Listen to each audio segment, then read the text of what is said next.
Hello, welcome to the Space Policy Show. I'm Colleen Stover with the Aerospace Corporation. Today you can see I'm on location. I'm not in the home studio. I'm in Arlington, Virginia, and I'm at the Global Satellite Services Forum. It's an annual event. This is the 6th time it's happened, and it's put on by the Consortium for Execution of Rendezvous and Servicing Operations. Now, I know that's a mouthful. There is an acronym for it. CONFERS. This has been one of the questions that we've been playing around with these last 2 days. So I want to, kind of focus things on, think about refueling in terms of in-space servicing, refueling, inspections, robotics, autonomous robotics, debris removal, all of these things creating a kind of sustainable environment where we can build a space economy and ecosystem, both orbiting and in cislunar. And all of that kind of enabling the manufacturing, the assembly, and maybe even living in space one day. So thanks for joining. We've got a lot of interesting guests lined up and some short interviews to kind of talk about ISAM, in-space servicing, assembly, and manufacturing. And we've even got some tech talks from some cutting-edge small companies. Thanks.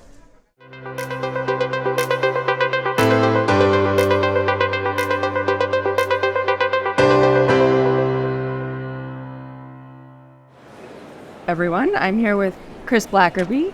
He is president of CONFERS. Thank you, Chris, for being with us. Thanks for having me. Well, I just wanted to start the show off with, CONFERS. We know it's a consortium.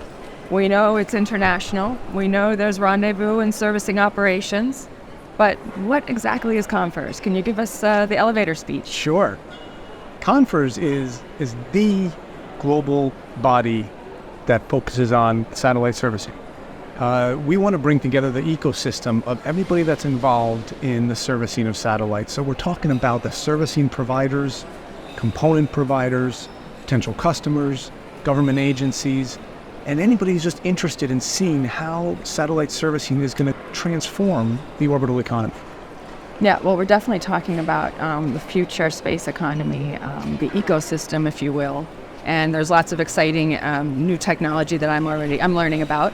And even some great graphics of that's what it's going to look like on Mars. Yeah, and it's really exciting, Colleen. And everybody's talking about the promise of space and what's going to come with this new economy overall. And when you're talking about new launch vehicles and constellations and orbital habitats, none of that's going to be possible if we don't have a mature, safe satellite servicing industry. Because the more we utilize the orbital environment, the more dangerous it gets, and the more we need to manage risks in orbit, and that's what we're all about at CONFERS.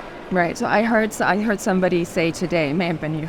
I heard somebody say today that RPO is the backbone of satellite servicing. So if satellite servicing is the backbone of the future space ecosystem and our economy there and the business development opportunities, then RPO is the backbone of servicing. So explain to us what RPO is and how it's a backbone. So RPO is Rendezvous and Proximity Operations.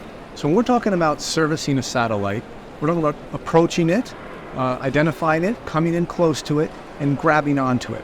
Now, doing all of that takes a variety of technologies, both software and hardware. And so the RPO, sometimes we actually say RPOD, and that's Rendezvous, Proximity Operations, and Docking. And so when you put all of that together, you're talking about the software and the visualization capabilities to find and approach an object, and then the docking part of sliding in to attach to it.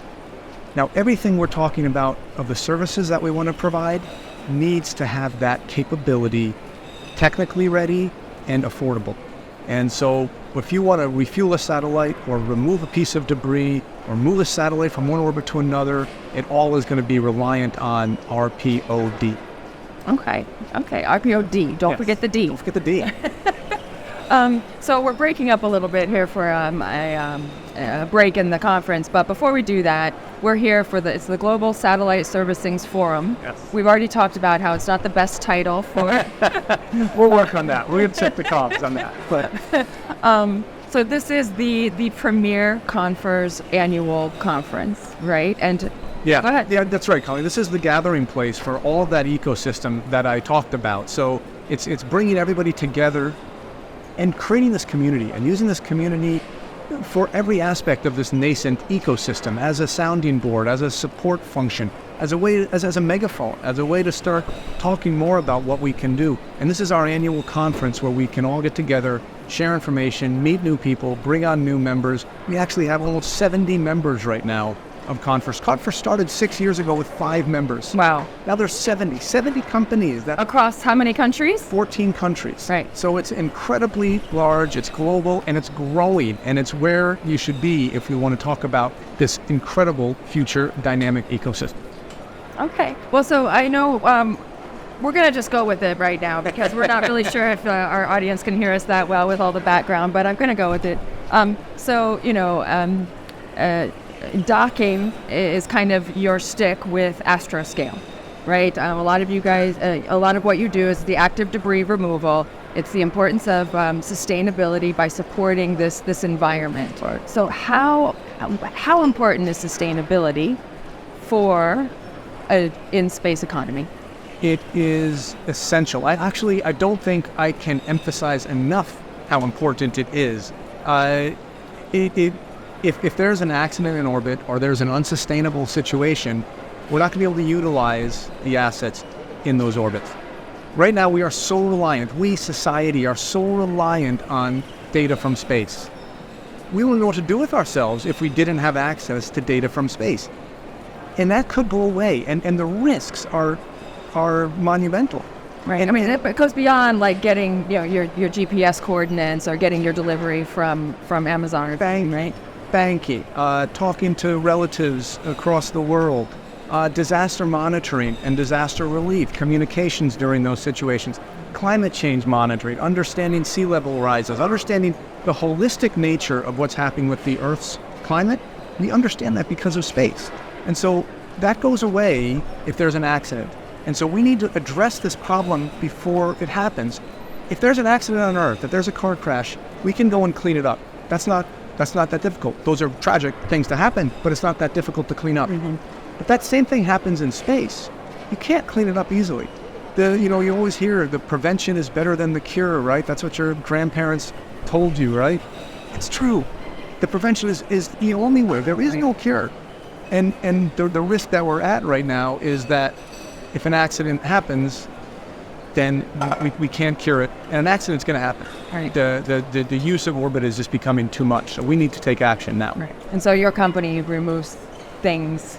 So Astroscale is focused on removing that debris, but we're focused on more than that. Just as we talked about earlier, the technologies RPOD around removing debris are the same technologies that are going to be there for recycling in orbit, for refueling objects in orbit, and we're there at the baseline for removing debris. This is the first step.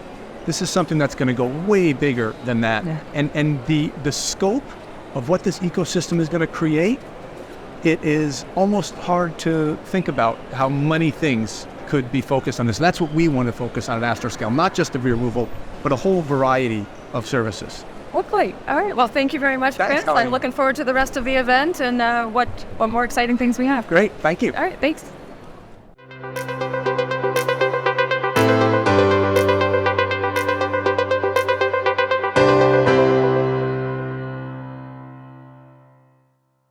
I'm Alex Coltrip, the Director of LEO Business at Starfish Space, a satellite servicing company. So I was asked to share a little about Starfish Space's Otter Pup mission here on the show. So Otter Pup is our in-space docking demonstration. It's a subscale satellite, but it carries all of Starfish's core enabling technology. So both of the software products I mentioned before, as well as a full-scale version of the Nautilus capture mechanism, which is our hardware product. Otter Pup's goal and mission objective is to demonstrate autonomous rendezvous and docking with an unprepared client object in low Earth orbit using fully electric propulsion. First time in history that this will have been done, especially by a commercial operator, if we are successful. Right now, we are in the middle of the Otter Pup mission. It launched back in June on a transporter rideshare and was carried by an OTV. What happened is our OTV partner itself experienced an anomaly that left it spinning at 300 plus degrees per second, which of course when OtterPup was deployed, we inherited all of that spin.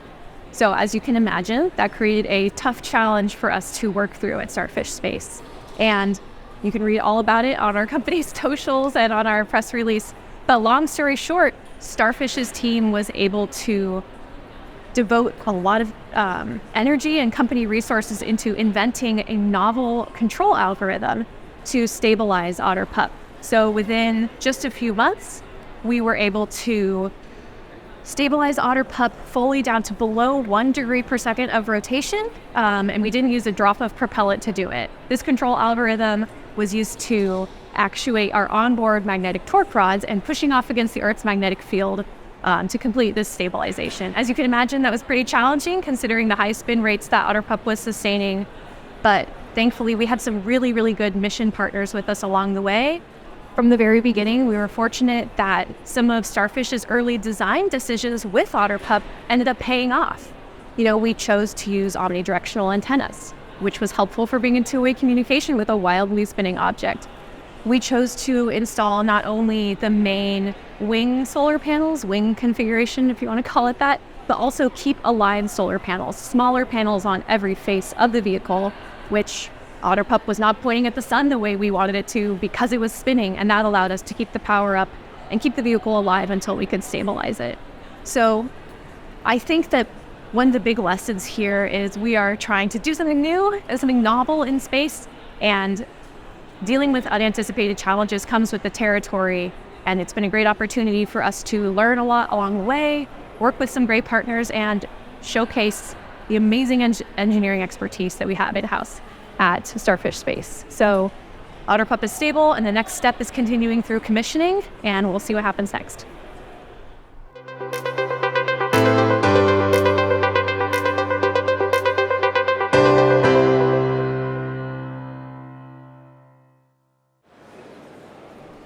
And here we are with Joe Anderson, VP at Space Logistics, coming to you from the CONFERS Global Satellite Servicing Forum. Thanks for talking to us today, Joe. Pleasure to be here, yeah. So, Space Logistics, it turns out there's a space logistics industry named after your company. So tell us a little bit about the role and the place of space logistics in that ecosystem. Yeah, isn't that something? So Northrop Grumman created space logistics for the purpose of making space sustainable through in-orbit servicing. And it was quite interesting this week to hear that there's now a sector named after us of space logistics, but just joking. Yeah, it's great. The industry has grown so much in that time since we started our first mission extension vehicle and getting that underway and docking it for the first time a few years ago. CONFERS, we were founding members in CONFERS. We started with just a handful of members, 4 or 5, maybe 6 members. We're now almost 70 members here at CONFERS. So it's great. It's been a great event for us. That's fantastic. And you're one of the ringleaders at CONFERS. Tell me a little bit about your role there. Yeah, so I'm on the board of directors there. I'm the treasurer this year for CONFERS. We've gone through a bit of a transition just this last year. So previously, CONFERS administration was sort of funded through DARPA to help get this association started. This last year, DARPA's funding ended and we had to stand up on our own. So we're now fully, a nonprofit incorporated here in the U.S. With our own fully functional board, and it's been a good transition, gone pretty smooth so far. That's great. So CONFERS, a voluntary but industry-led consortium. So tell me a little bit about the role and the benefits of having commercial industry helping to drive some of these voluntary consensus standards through the standards development organizations. Yeah, sure. So standards are really important. When we started this organization, DARPA was really looking for detailed technical standards, but what we found that really what the industry needed were more standards that sort of set the tone for how satellite servicing should happen in orbit. Right? What are sort of the best practices for this as opposed to detailed technical standards? Things like basic principles and practices for in-orbit operations. So, for example, we laid out in the first couple of years that the basic principles for satellite servicing would be that we'd be responsible, we'd be cooperative, and we'd be transparent in what we do. And that was really important to help the industry get going because internationally there was a lot of concern about these types of capabilities that could be considered dual use. And so getting that out there publicly, that this is what we're about, is being a commercial service, was really an important standard. And the great thing is that concept, those principles and practices have now been adopted by the ISO community. There's an ISO standard that's been published that follow those CONFERS principles and practices. That was the first standards we got out. And since then, we're doing a lot more now. We're getting into more technical, detailed sort of interface standards, but made a real difference. Yeah. One of those differences we just saw yesterday that really amazed me, where we had regulators from New Zealand, from France, and as they're describing the policies that they're now putting in place for their space policies, they actually directly reference the CONFERS standards that we set. Fantastic. So commercially driven, fantastic. But there's also a lot of government presence here too, NASA, Space Force. So one of the things that we've had under discussion here is, what is the government's role in helping support the development of the space logistics marketplace? Can you talk to me a little bit about what do you hope to come out of the conference in that regard? Sure. This conference is a great conference because it combines, sort of the technical side of things, a regulatory side of things, and customer side as well. So the government being here, explaining to us their needs, their process for thinking about how they might procure these types of things in the future, their technical needs, their standards that they're looking for, so that they can buy more of this type of material. So helping us understand how to grow the market, how to service our customers better. It's been really important and very valuable having their presence. So this is an annual event. Yes. And so there's ongoing work. What's next up? What kind of the big things that we're looking forward to in the conference realm? So this is the 6th annual event. So great success. It's the biggest audience we've ever had. So we're really happy about that continued growth. As I said, we started with a handful. We're almost 70 commercial members now, but we also have, and it's international also, by the way. So we have members from 14 nations. And it's not just commercial members. We do invite governments to participate as well. And universities, so they can all participate in this and help us in developing these types of standards and guiding principles.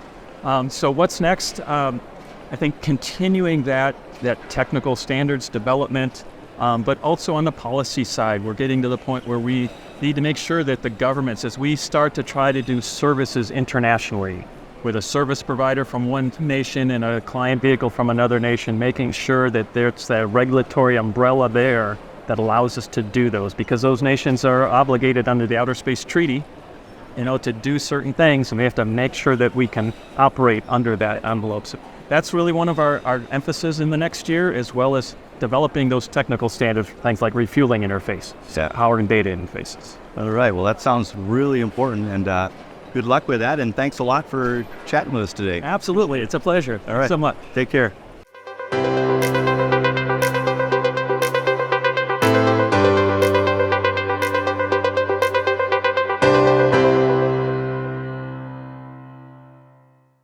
My name is Lori Chappell. I lead the new business group at MDA's Robotics and Space Operations business unit.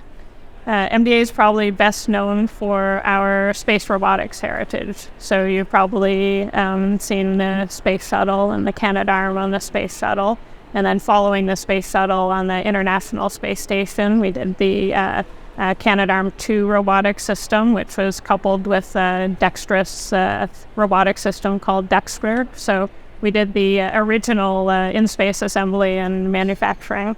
And now we're busy working on Canadarm3, which is the project for the Canadian Space Agency, their contribution to the Gateway outpost that's at the moon. Robotics play an important role in space infrastructure and space development in that they can work collaboratively with humans. So if you take an example like the International Space Station, the robotics were used collaboratively with the astronauts in their spacesuits to build and develop the space station. But there's things that are really hard for humans, like manipulation of very large modules or large payloads. When you look at exploring Mars, right now humans can't go to Mars safely, so we're sending the robotics there ahead of the humans to do that exploration and take humans there virtually. So I think there'll always be a collaboration between humans and robotics, but the robotics are a key enabler for the dirty or dangerous jobs or things that humans don't have the capability to do. The next steps MDA will take in robotics is leveraging the contributions from the Canadian Space Agency that have created the Canadarm series of robotics over the years and commercializing that technology. So creating the same high heritage, reliable systems that we've had in the past, but at a commercial price point. So as we see companies trying to do commercial activities in space, like commercial space stations or commercial satellite servicing, they need the highly reliable systems that we offer, but at a competitive price point. So we're leveraging our heritage and making a commercial product that can help close commercial business cases. Another exciting next generation activity we're doing is development of robotics products for the lunar surface. So as the Artemis program leads the way to humanity's return to the moon, we're developing robotic capabilities that can operate in the dusty environment, the cold environment of the moon, and help with rovers or help with landers transferring payloads and doing other things to really enable the lunar surface infrastructure to thrive when the humans aren't there, because they won't be there every day of the year at the beginning. So you can continue and accelerate the lunar activity through robotics.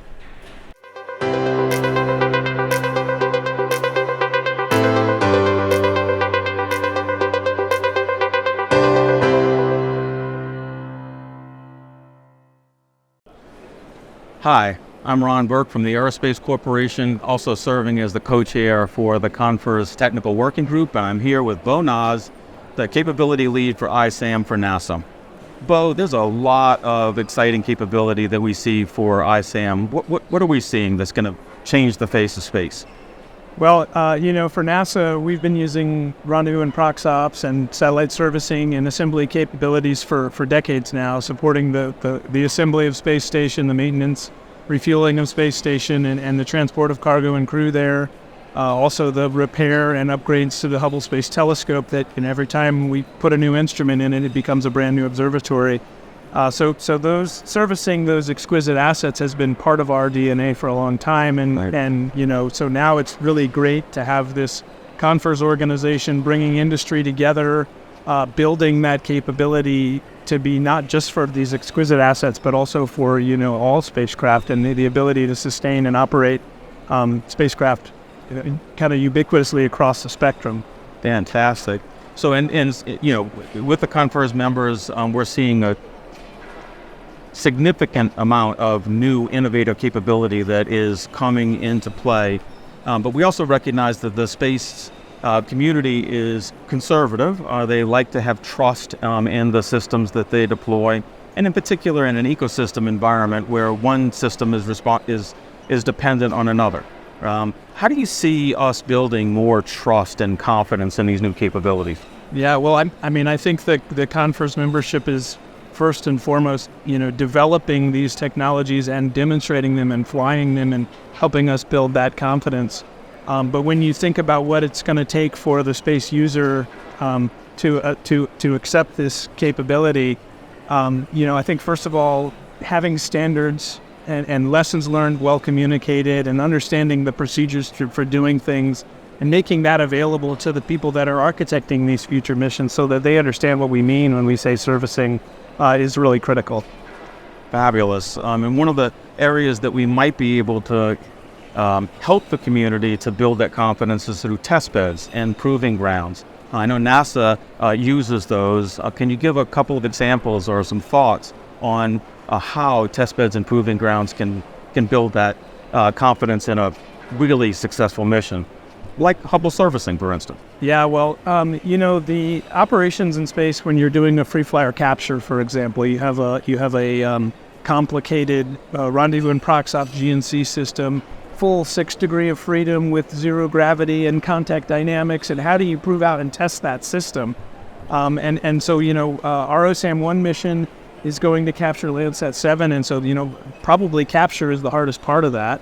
And there's contact dynamics involved. There's machine vision and space lighting and those kind of things. And all of those things have to be proven out sufficiently so that we're confident that they're going to be successful. And so, I think we see the importance of those test bed facilities and making those facilities available to folks to test out their systems should be something that's going to be important in this area.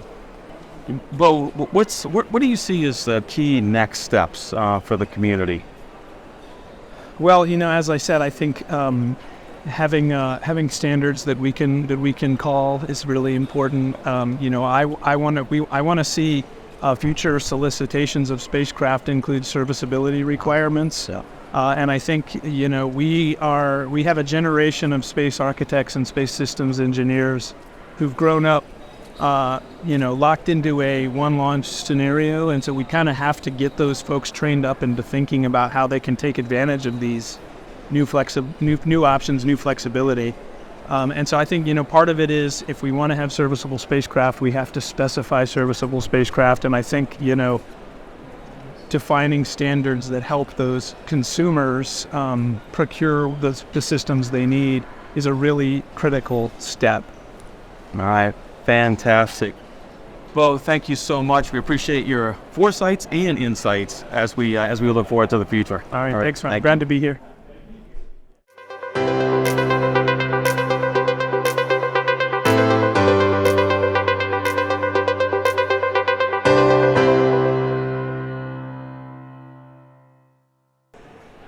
So I'm Jörg Keisel. I'm chairman and co-founder of iBoss, a company based out of Germany.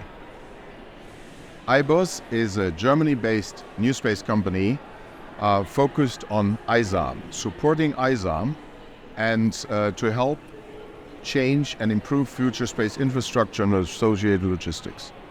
And what we do is, for the time being, we are offering a unique multifunctional interface to the global community. That interface is called ISSI or ISSI, which stands for Intelligent Space System Interface. This particular interface, the ISSI, is, in our view, the USB for space to let others do Lego in space. We are convinced future space infrastructure will be based on modular architectures and will be sort of a plug and play. What is special about our interface, or the ISSI, is that it is the only multifunctional interface of its kind which is patented. It has a number of unparalleled features. For instance, it's the only interface with a flat surface. It is totally modular by design and functionalities.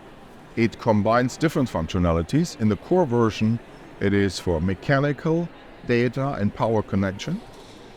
We also have modular add-on modules to provide thermal transfer, but also ranging modules in the future, and others, even a dust cover for a planetary exploration.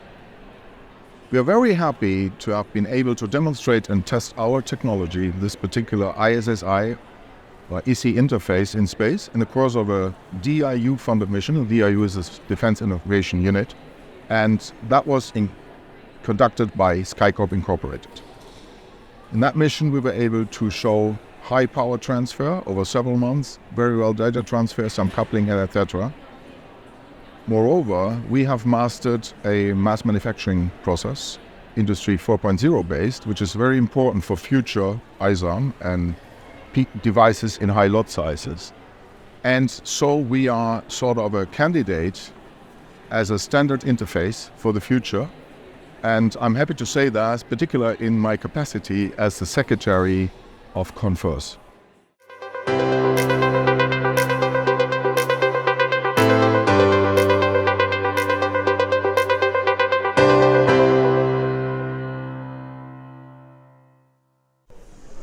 Hello, I'm here with Kelly Kiedis Ogborn from Space Foundation. We're at the actual tail end of the event, and so I wanted to make sure to grab her from the depths of some good conversations and try to get some highlights. Yeah, so Kelly, thanks for joining. No, I appreciate it. I mean, it's been such a fantastic, I think energetic, intellectually stimulating 2 days, quite frankly. I think what's been so fun about it is I told you before, this is my first CONFERS ever. Even though in the work that I do with the space economy through the department I run at Space Foundation, Space Commerce Institute, I bring in the concept of ISAM when I'm talking about the future of space, but being able to actually dive into all of the verticals within it and hear from the different players and stakeholders was truly eye-opening, and I learned so much. Standards are critical, and it's interesting because you have to have standards that also don't stifle innovation, right? And stifle, what's the way I'm looking at it? The individual mission sets of who's putting stuff forth, right? However, we need to make sure that we're all rowing in the same direction. And when you look at the infrastructure and the architecture that is hopeful to be built out within the ISAM ecosystem, there's a lot of moving parts. And so if you're yeah, truly, Lots of little parts. So if you're looking at being able to integrate with other systems, and if you're looking at being able to make sure that you are compliant with future mission needs, whether it's national security or government, there does have to be standards in place and some sort of common language that is spoken to make sure that when you get to a point of technological maturity or fruition, it all comes together. So that is really critical. But then the biggest piece is being able to test and validate to create those standards, because you can talk about it, again, in this echo chamber, you could have these companies moving forward, but if there are smaller companies with capabilities that could be game-changing, how do you know that they're game-changing, and how are you able to test them in a way that allows them to become a trusted entity, but that also fit into the future standard? Can't just be government. Right. But I think that the concept of commercial only is kind of a myth. Because when you think about the broader ecosystem, the government is still a main customer. They're still a main validator. They're still a main investor to be able to de-risk some of this technology. And the ecosystem and how our space industry actually is right now, is still very much government-led, commercial-driven, I would say, in terms of the capabilities. I think I like that. Government-led, commercial-driven. Commercial-driven, yeah. The dichotomy that I'm seeing, and I don't necessarily know when the shift will fundamentally happen, but every day we're seeing these new technologies, new capabilities, new companies coming online that is really starting to change the paradigm of what's possible, or at least people realizing what's possible in the future. And I think we may see it turn the corner where then that will sort of set the pace of how we're moving. But I don't know how that dichotomy of the push and pull of government commercial, who leads, who follows, will evolve. I think that is one of the biggest questions. I think what's interesting and what came up a lot is just this concept of how the business model might shift. So instead of the government being an integrator, the government might be a customer. And that is a bit of a different model. However, the government is still then paying for the service, and so in a way they are the main customer base for a lot of these. So I felt the international portion was fascinating. It's also necessary, right? Because as we're really pushing toward this architecture infrastructure future in space, it has to be global and it has to be collaborative, right, in all the best ways. I think they mentioned, and I know that you will get the exact number, but I think there's 14 different country members, something like that. So it was really fascinating to see their capabilities and how they integrate. iBoss was here, and Gitai, a couple of others. That was really fun to see. I think the international piece that is going to be critical, and because there is this coalition of the willing. So people are here, they're having conversation, they're understanding it's a necessity. But how do you then keep that national autonomy while also moving toward multilateral collaboration and growth? And I think for me, the biggest challenge piece that came up that was really striking was around this regulatory environment, because that is going to fundamentally change, right? When we have, government-led projects, commercial-led projects in these environments that no one typically owns, but they're all operating in different standards. And that goes back to the standards piece. So one country might have certain standards, another country might have other standards. How do you then equalize that and normalize that? That to me is probably one of the most critical challenges to be solved, because that's going to help harmoniously achieve and really scale, right, what we want to scale. So did you have anything else that you wanted to touch upon in terms of next steps for the 6th annual what do you want people to walk away with and think about between now and the next GSS? That's a great question. I think what it is goes back to this testing and validation. It really seemed to me that there were, again, this is my first one, so I can't compare it, but there were a lot of really good questions being asked and discussions that were moving past talking and actually trying to get to the doing. So really being able to build out this robust pipeline of capabilities, of talents, to get the newcomers in, to get them integrated, and to give confidence in their abilities to build the future. And that, to me, seemed like a really solid next step. The other piece, too, honestly, I think is just communication about why this is important. So I mentioned in my morning remarks, but I really do think that space has a bit of an optics problem. And primarily around the way that it's talked about is always in this mystic, right? Like the final frontier. And while it is... Yeah, people are trying to get other people excited about it, right? Yes. And so that's necessary because it orients people towards space, but it also then kind of obscures the fact that space already is a stable market. And there are these anchors of sectors that allow for risk in these other areas, which is building ISAM. So it's not the gamble that it once was when we first went to the moon, even though technologically we're still doing very impressive things. There's a bit more lessons learned, right?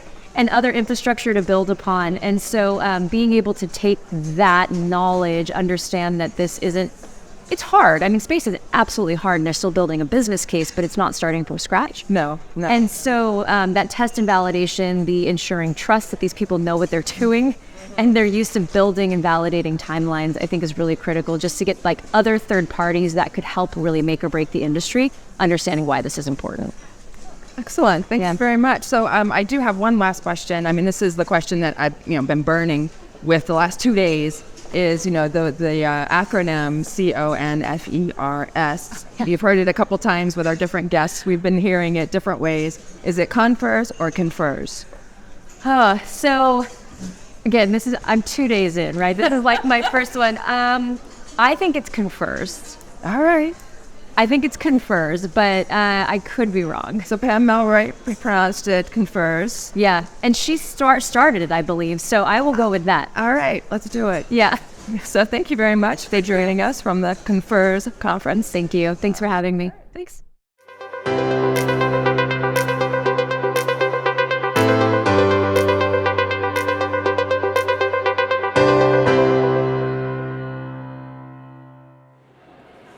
Hi, I'm Dave Barnhart, the CEO and founder of Arkisys. We are a space platform infrastructure as a service company planning to put up platforms to support almost any particular activity in space from a servicing standpoint on things that we call ports. We named our company Arkisys as a play on words. It's ARK, ISYS. So it's really architecture as a system engineering, but then ARK means we're creating the infrastructure to support the arc to take humankind further out beyond the stars. So the platform we're designing, we actually call the building block the port module. And its unique capabilities is it's able to aggregate or connect to another port module after it's gotten to orbit, which means what we're doing is we're laying the foundation to literally build a port in orbit over time. The basic capabilities are being embedded in are robotic autonomy, the ability to connect and disconnect any payload, the ability to accept arrivals and departures from OTVs on orbit, truly a holistic enterprise that is mimicking the analog on the ground that you refer to today as a port in anywhere in the world. So our long-term vision for what we're putting together is that ports, like anything on the Earth, in space, they can be in any orbit, which means around the Earth, around the Moon, around Mars. There is no restriction. So the long-term vision that we have is you can literally send these platforms anywhere in our solar system. They would aggregate together and in essence be that arrival location for goods and services and cargo, and eventually to support humans that would go beyond the Earth and the Moon, eventually to our planets. So that's the long-term vision.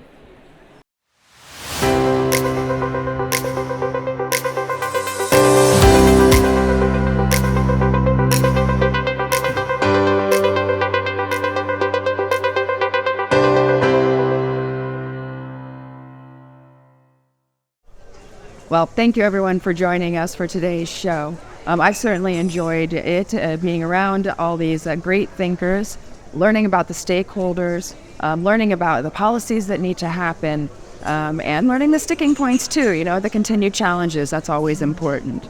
I always learn a lot at these. So if you would like to find out more from the Center for Space Policy and Strategy, we have a number of research papers out, as well as other shows, of course, the Space Policy Show. You can go to csps.aerospace.org. And thank you, as always, to our technical director, James Liggins. Bye for now.